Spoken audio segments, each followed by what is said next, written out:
में रुख करेंगे मध्य प्रदेश और छत्तीसगढ़ की ओर।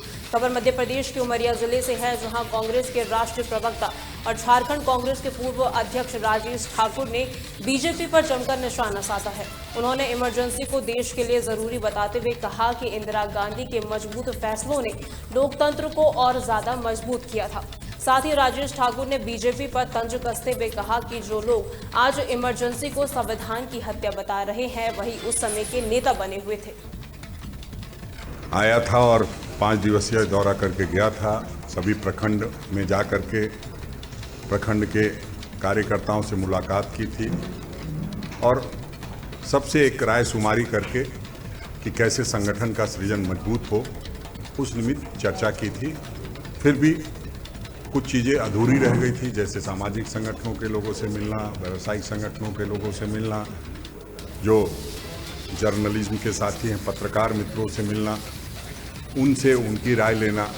तो वो सभी चीज़ बाकी थी, इसलिए दोबारा आया हूँ। 2 दिन आज हो रहे हैं और हम समझते हैं जो बातें छन करके आई है उससे एक मजबूत संगठन का निर्माण होगा, जैसा आदरणीय राहुल गांधी जी चाहते हैं कि जिसकी जितनी आबादी उसकी उतनी हिस्सेदारी, जिसकी जितनी भागीदारी उसकी उतनी हिस्सेदारी। संगठन में जो कौन कितनी भागीदारी रखता है आया था। मध्य प्रदेश का इंदौर नगर निगम शहर 4 लाख से ज्यादा घरों को डिजिटल पता देने जा रहा है, जिसके तहत घरों और फ्लैटों के बाहर QR कोड लगाए जाएंगे, जिन्हें स्कैन करने पर बिजली, पानी के बिल, संपत्ति कर और लोकेशन जैसी जानकारी मिलेगी। इस बारे में महापौर ने बताया कि ये प्रोजेक्ट भारत सरकार के डिजिटल प्लेटफॉर्म से जुड़ा है और 29 जून से वार्ड 82 में पायलट प्रोजेक्ट शुरू होगा। ये सेवा मुफ्त होगी और आपात स्थिति में भी मददगार होगी। देखिए, मुझे खुशी है इस बात की कि क्लीन सिटी को डिजिटल सिटी बनाने का जो संकल्प और सपना हमने देखा था वो अब पूरा होने जा रहा है। इंदौर शहर देश का पहला शहर बन रहा है जिसको डिजी पिन की सुविधा भी मिलने वाली है। जैसे हर एरिया का पिन कोड होता है, वैसे मकान का भी अब डिजिटल पिन होगा और इसी को हमने अपने डिजिटल अभियान से जोड़ते हुए, जैसे आपने देखा होगा व्हाट्सएप पे आप अपना फ़ोटो लगाकर अपनी डीपी लगाते हो, वैसे ही हमने हर घर की डीपी, इंदौर की डीपी के नाम से हर घर पर डिजिटल स्कैनर लगाने का काम शुरू किया था, जिसकी शुरुआत हम 29 तारीख से करने जा रहे हैं। तो हर घर पर एक QR कोड स्कैनर होगा, जहां उस मकान में रहने वाले व्यक्ति की सारी जानकारी नगर निगम से जुड़ी हुई एक स्थान पर मिलेगी।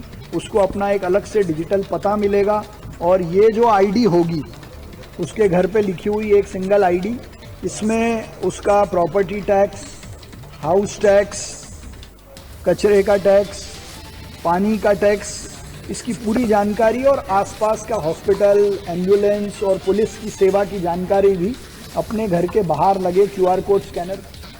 मध्य प्रदेश का इंदौर में कांग्रेस के राज्यसभा सांसद और पूर्व मुख्यमंत्री दिग्विजय सिंह ने आपातकाल को गैर राजनीतिक मुद्दा बताते हुए बीजेपी पर निशाना साधा है। उन्होंने कहा कि 50 साल पुराने मुद्दे को बीजेपी 1 साल तक अभियान के रूप में चला रही है, जबकि उनकी सरकार में मौलिक अधिकारों का हनन हो रहा है। दिग्विजय सिंह ने आदिवासियों के घर तोड़े जाने को गलत ठहराया और महाराष्ट्र के भाषा विवाद पर 3 भाषा फॉर्मूले का समर्थन किया। साथ ही बिहार चुनाव में वोटर फॉर्म को लेकर चुनाव आयोग पर सवाल भी उठाए। ये पहली बार हुआ है कि केंद्र सरकार ने एक राजनीतिक मुद्दे को, अराजनीतिक मुद्दे को राजनीति के रूप में पूरे देश में 1 साल तक अभियान चलाने के निर्देश दिए। मेरे पास सेक्रेटरी कल्चर का पत्र है कि किस प्रकार से ये आदेश दिया गया है कि इसके इमरजेंसी के खिलाफ एक अभियान चलाओ। अरे 50 साल पुरानी बात है, अभी तो 11 साल आपकी सरकार में जो अघोषित इमरजेंसी चली हुई है, लोग बाग गिरफ्तार हैं, चार्जशीट के बिना उनकी जमानत नहीं हो पा रही है। ये तो अघोषित इमरजेंसी और अघोषित तरीके से जो संविधान के खिलाफ कार्रवाई की जा रही है, लोगों उनके अभिव्यक्ति के अधिकार को छीना जा रहा है। मध्य प्रदेश के इंदौर में ट्रेड यूनियनों ने मजदूरों के हितों के लिए श्रम आयुक्त कार्यालय का घेराव किया। संगठन ने धरना देकर मांग की कि मजदूरों को न्यूनतम वेतन और 6 महीने का बकाया दिया जाए। उन्होंने आरोप लगाया कि नगर निगम में 1391 कर्मचारी को स्थायी नहीं किया जा रहा है और श्रम आयुक्त के आदेशों का पालन नहीं हो रहा है। वहीं नेताओं ने चेतावनी दी कि मांगे नहीं मानी गई तो बड़ा आंदोलन किया जाएगा। मध्य प्रदेश सरकार और हिंदुस्तान में दिल्ली पर राज करने वाली सरकारें कर्मचारी विरोधी सरकारें हैं।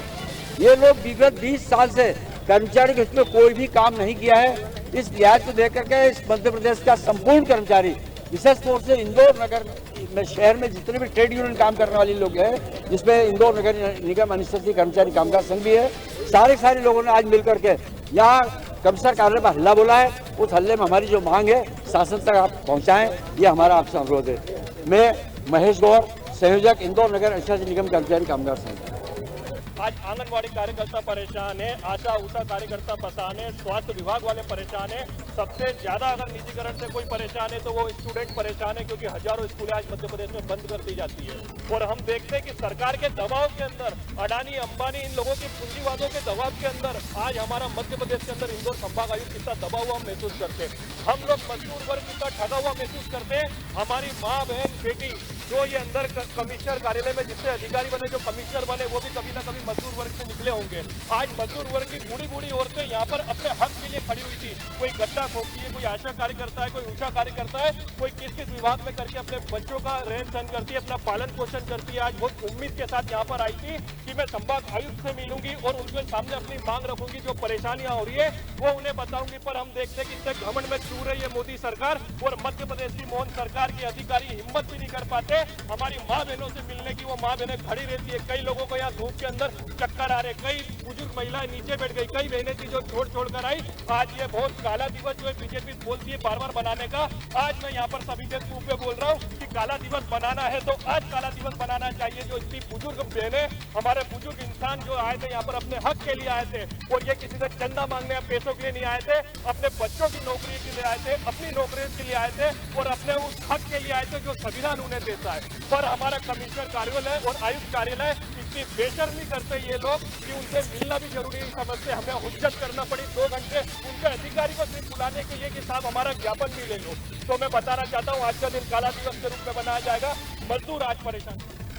मध्य प्रदेश के मंडीदीप में पुलिस ने चोरी के मामले में बड़ी कार्रवाई करते हुए 4 आरोपियों को गिरफ्तार किया है और साथ ही उनके पास से 8 मोटरसाइकिल को भी जब्त किया है। मुख्य आरोपी अमित सहित अन्य आरोपियों पर कई जगहों पर 30 से ज्यादा मुकदमे दर्ज किए गए हैं। इस मामले में एसडीओपी ने बताया कि आरोपियों को न्यायालय में पेश कर जेल भेजने की तैयारी शुरू कर दी गई है। 26/6/2025 को एक वाहन चोर गैंग पकड़ा गया है, जिसमें तकनीकी साक्ष्य मुखबिर सूचना के आधार पर व सीसीटीवी कैमरों के आधार पर 4 लोगों की गिरफ्तारी की गई। इसमें अमित उर्फ मुन्ना मेहड़ा मंडीदीप के निवासी है, लक्ष्मी नारायण पिता कुमार सिंह, आकाश उर्फ अक्तुमत और पित मोनू। मध्य प्रदेश में उज्जैन के ग्राम कमानपुर में भारी बारिश के कारण घरों में पानी घुस गया, जिसमें 45 कुंटल प्याज और 8 कुंटल गेहूं नष्ट हो गए। बता दें, पानी निकासी की व्यवस्था न होने से ग्रामीणों को मोटरों से पानी निकालना पड़ा। ग्रामीणों ने इसकी सूचना प्रशासनिक अधिकारियों को दी, लेकिन प्रशासन के लचर व्यवस्था प्रणाली के चलते स्थिति को नियंत्रित करने में समय लगा, जिस कारण ग्रामीणों को सरपंच के प्रति आक्रोश देखने को मिला। मध्य प्रदेश के दतिया जिले से गुजरात जा रही गरीबों के राशन से भरे ट्रक को शिवपुरी पुलिस ने पकड़ लिया। इस घटना के बाद दतिया प्रशासन की निगरानी पर सवाल उठ रहे हैं। एसडीएम संतोष तिवारी ने बताया कि राजनंदिनी ट्रेडर्स पर छापा मारकर कार्रवाई की गई है और जांच जारी है। सूचना मिली थी कि करेरा में एक ट्रक पकड़ा गया है जिसमें पीडीएस का चावल पाया गया, करीब 412 बोरी पकड़ा गया है वहाँ पर। और उसकी जब सूचना के आधार पर यहाँ जांच की तो राजनंदिनी ट्रेडर्स के नाम से ये गौरव साहू जी इसके मालिक हैं। यहाँ पे आटा मिल है इनका, एक राजनंदिनी फर्म के नाम से, एक आरके फर्म के नाम से है। तो प्रथम दृष्टया यहाँ पर इन्होंने स्वीकार भी किया है, उनके जो मालिक उनके भाई हैं यहाँ पर सौरभ साहू, कि जो माल वहाँ पकड़ा गया है वो यहीं से भेजा गया है। इसके अलावा भी कुछ मात्रा में पीडीएस का गेहूँ, पीडीएस का चावल प्रतीत हो रहा है। तो फूड की टीम है और मंडी की टीम है और अन्य जो भी विभाग उन सबकी टीमों को बुलाकर कार्रवाई की जा रही है। मैं हमारे ASO हैं, पुलिस प्रशासन है, हमारा पूरा खबर छत्तीसगढ़ के कवर्धा से है, जहां पंडरिया मुंगोली रोड पर हुए दर्दनाक हादसे में 2 गर्भवती महिलाओं सहित 3 लोगों की मौके पर मौत हो गई। हादसे के बाद गुस्से से ग्रामीण ने शव सड़क पर रखकर हाईवे जाम कर दिया। लोग मुआवजे और दोषी चालक पर कार्रवाई की मांग कर रहे हैं। सूचना मिलते ही पुलिस और प्रशासन ने घंटों बाद स्थिति को काबू में किया।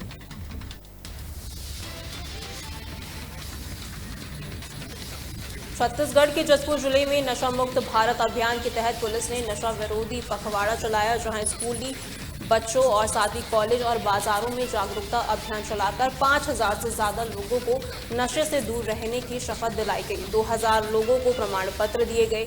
एसएसपी ने युवाओं से नशे से दूर रहने की अपील भी की। रायगढ़ के मुड़ा गांव में अडानी पावर प्लांट के विस्तार के लिए हजारों हरे पेड़ काटे गए, जिसे लेकर कांग्रेस अध्यक्ष दीपक बैज ने विष्णुदेव साय सरकार पर निशाना साधा। स्थानीय लोगों का आरोप है कि ग्राम सभा की सहमति के बिना पेड़ काटे गए, जो आदिवासियों की आजीविका का आधार थे। बैज ने चेतावनी दी कि मांगे नहीं मानी गई तो बड़ा आंदोलन किया जाएगा।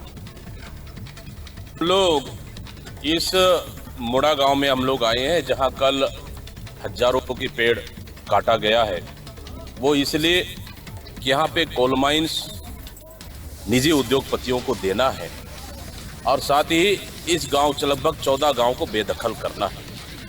हमने पूछा यहाँ के अधिकारियों, जो एसडीओ डिपार्टमेंटल एसडीओ फॉरेस्ट विभाग आए थे, हमने पूछा क्या इसके लिए ग्राम सभा हुई है, क्या विधिवत नियम की प्रक्रिया फॉलो किया गया है क्या? उन्होंने जवाब देने की स्थिति में बिल्कुल नहीं है। हम लोगों ने तो उनको रिकॉर्ड मंगाया है, रिकॉर्ड लेके आइए फिर हम बात करेंगे।